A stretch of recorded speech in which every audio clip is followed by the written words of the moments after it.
Misy fikaonan-doha nasionaly nikarakaray ny RMDM Foibe lotobe ny mpanohitra ho an'ny demokrasia any Madagasikara izay nirahana tamin'ny sokajin'ny olona maromaro izay tsy mankasitraka ny fitantanana ny firenena amin'izao fotoana izao. Anisany nandray anjara tamin'izany ny RMDM Diaspora tamin'ny fandefasana solotena tany an-toerana ka dia iresaka mikasika an'izay fehi-kevitra nivoaka tamin'izany fikaonan-doha izany ny tenako androany ary hitondra ny hevitray manoloana ny fehi-kevitra izay nivoaka sady anazava ihany koa ho an'ny vahoaka malagasy sy aty ivelany sy any an-toerana ny andinidininy. Ny voalohany indrindra tamin'izany dia ny andiny voaloha sy hatramin'ny fahatelo dia mikasika ny rafitra izay misy ao Madagasikara. Ny eo amin'ny andiny fahaefatra ka hatramin'ny fahaenina dia mikasika ny demokrasia, ny fahafahan'ny olona miteny. Ny fahafito ka hatrany amin'ny faharaika ambin'ny folo dia mikasika ny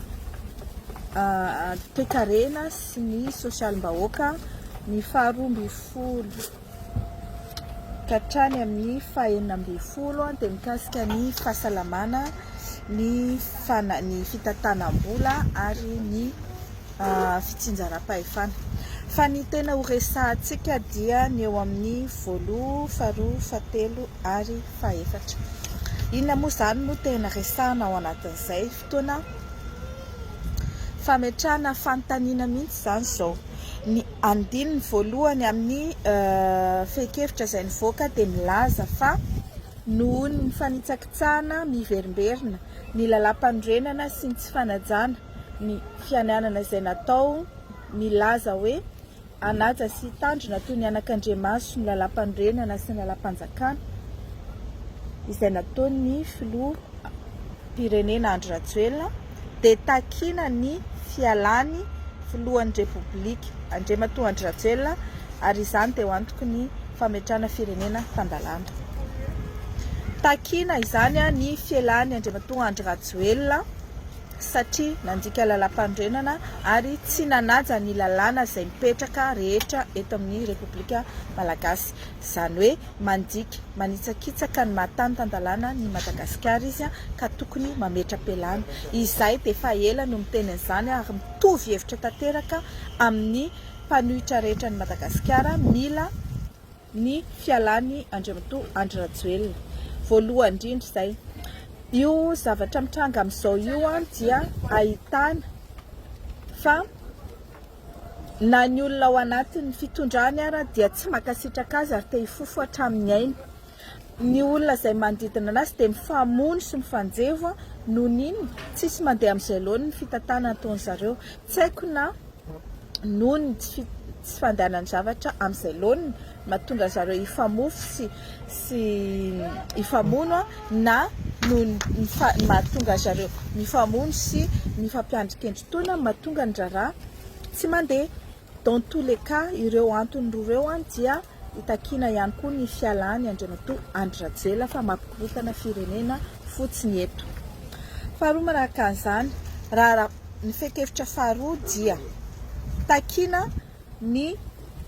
fandravana ny lalam-panorenana ary atomboka ny fandinihana ny lalam-panorenana vaovao andraisan'ny rehetra anjara mba hidirana amin'ny Repoblika fahadimy. Io lalam-panorenana izay hitsakitsahana Andriamatoa Andry Rajoelina sy ny firongony io dia lalàna napetraka tamin'ny fomba maika dia maika sady tsy nandraisan'ny rehetra anjara. Ny tadidinareo angamba dia lalam-panorenana nolaniana tamin'ny karapokotany 3 millions d'électeurs tono 3 761 977 nisan'ny olona hoe nifidy azy io ary tamin'izany dia na olona tsy nanan-kara-pifidianana dia nifidy. Tsy fantatra intsony izany raha nisy olona miverina in-droa, in-telo, in-efatra na in-polo fa ny zavatra misy dia 7 millions d'électeurs Madagasikara tamin'izany 3 millions no nifidy hitantsika hoe na nifidy ary izy tamin'izany no mbola tsisy pirofo ny fomba fiasan'zareo amin'ny resaka doublon sy ny fraude électorale fa de 3 millions de personnes sur 27 millions d'habitants tamin'izany ngamba mety 24 millions teo nisan'ny niponina teto à Madagascar, donc 3 700 000 électeurs no nifidy azy io. Amin'izao zany dia mila miditra amin'ny Repoblika fahadimy isika. Mila miditra amin'ny Repoblika fahadimy isika ary mila mandinika ny lalam-panorenana vaovao izay tena mifandraika ary mety amin'ny raha fiarahamonina malagasy, mety amin'ny vahoaka malagasy ary lalam-panorenana izay andraisan'ny rehetra anjara fa tsy lalam-panorenana hoe natao tery-vaimanta olanin'ny vondron'olona vitsivitsy fotsiny ary tsy ho atao ampahamena hoe atao koropaka ihany koa. Fahatelo takina ny fialan'ny mpikambana amin'ny fitsarana avo momba ny lalam-panorenana ka soloina mpikambana vaovao izy ireo izay ny mpitsara no hifidy azy araka ny traikefananany mba ho tena haleo tena ary miaraka izany koa dia apetraka ireo rafi-pitsarana maleo tena. Io zany dia milaza hoe ny HCC na Haute Cour constitutionnelle na ny fitsarana avo momba lalam-panorenana ankehitriny dia tsy ananan'ny olona fatokisana mihitsy na ny kely ary efa hitantsika moa ny zavatra nitranga teo aloha fa dia ny décision zany hoe ny fanapahan-kevitra izay avoakan'ny HCC no mitondra ataontsika hoe misele mamatotra ny hoavin'ity firenena ity na mety na tsy mety ny décision raisiny eo dia iny no mamatotra ny hoavin'ny firenena na mandika lalàna izy na mandika lalam-panorenana izy na dia manao azo raisina fa tsy mitombona izy dia tsy maintsy ekena ilay satria tsy azo ifavezana dia tsisy ninina mahazo azy ireo. Ka eto aloha zany ty fitsarana avo momba ny lalam-panorenana izay feno mpikambana no tendren'ny mpitondra ankehitriny amin'ny ankamaroany ary izay fantatritsika hoe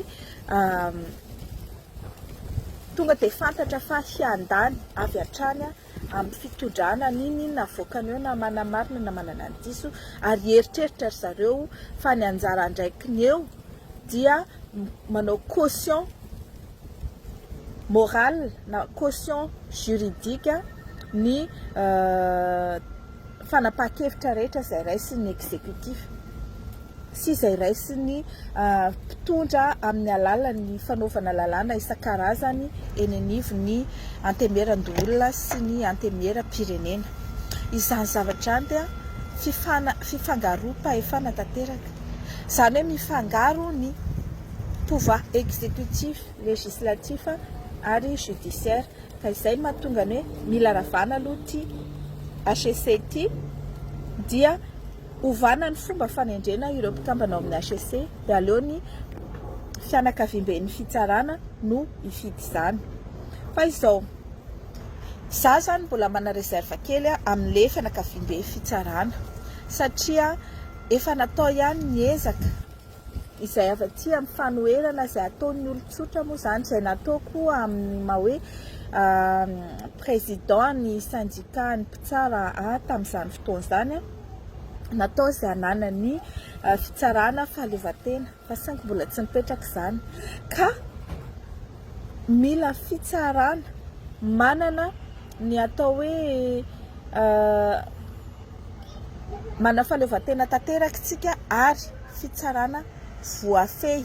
ny lalàna ihany koa fa tsy ho sanatria fitsarana manao gouvernement de juge na fitsarana manao izay tena hoe izay tsy saim-patany en toute impunité no andeha anangana fitsarana avo satria izany ny zava-misy amin'izao ny fitsarana amin'izao dia manao izay saim-patany fitsarana amin'izao dia manao izay saim-patany fitsarana dia miandany akitsirano amin'ny fitondrana ary dia mampiseho zany mihitsy ny amin'ny décision izay raisiny amin'ny fidirana amin'ny raharaha izay mahakasika ny politika kanefa manimba ny ataontsika hoe ny équilibre de pouvoir zay satria lasa fitaovana erim-pamoretana ohatrany maramila sy ny polisy ary ny gendarme ny fitsarana ka raha vao mbola tsy sepetra zay zavatra izay dia tsy aleo teo ny fitsarana io. Faharoa ny contrôle amin'ny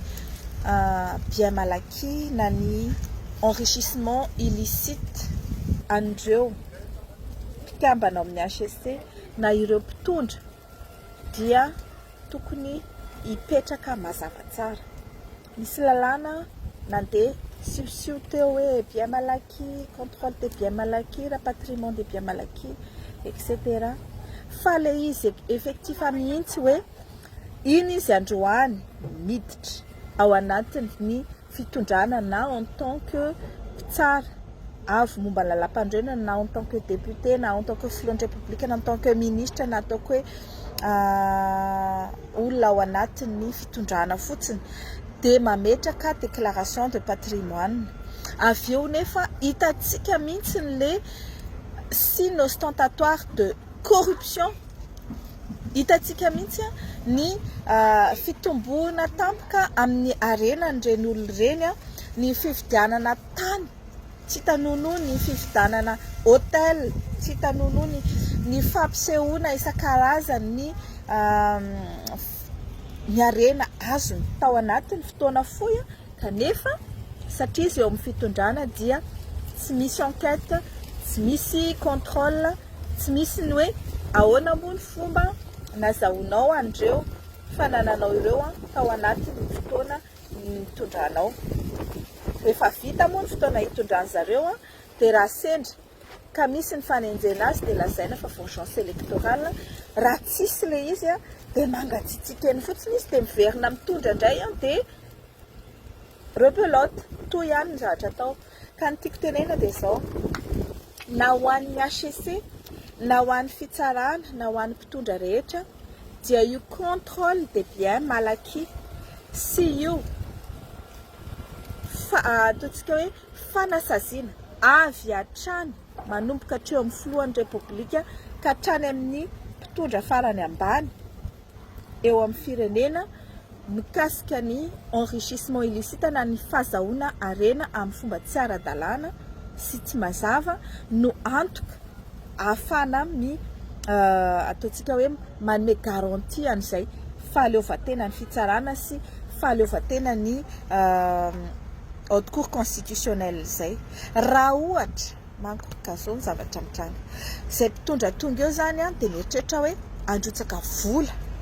marobe amina fifidianana satria tsisy plafond ny campagne électorale, tsy misy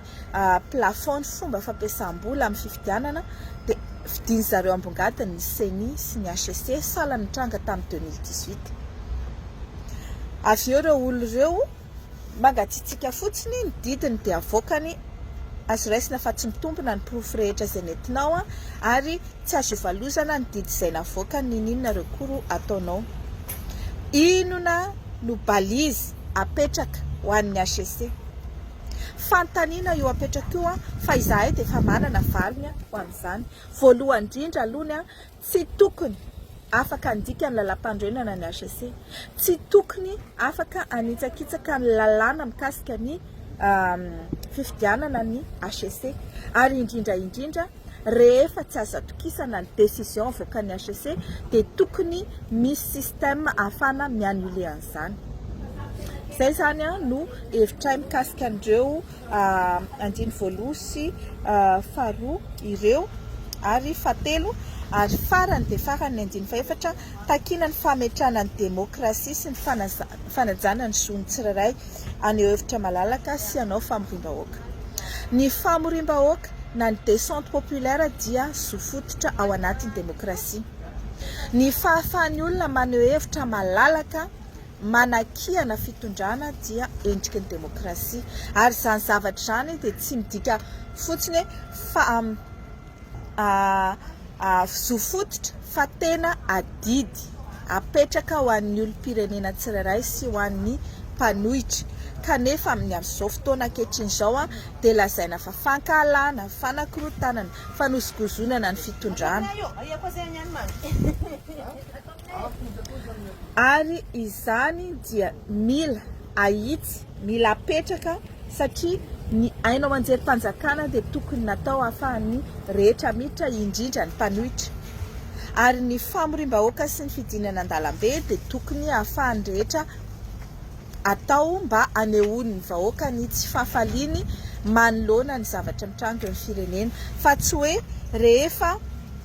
ny mpitondra ny mamory vahoaka dia mety na ao anaty confinement, fa rehefa ny vahoaka ny aneho ny hevitra amin'ny tsy fahafaliana amin'ny fitondrana dia hery famoretana no asetra azy ireo. Izay zany ny ataontsika fandinihana fohifohy ny fehi-kevitra izay nivoaka tamin'ny fitoanan-doha nasionaly iny dia ho tohizako amin'ny andro manaraka ny mikasika an'ireo andiny ambiny.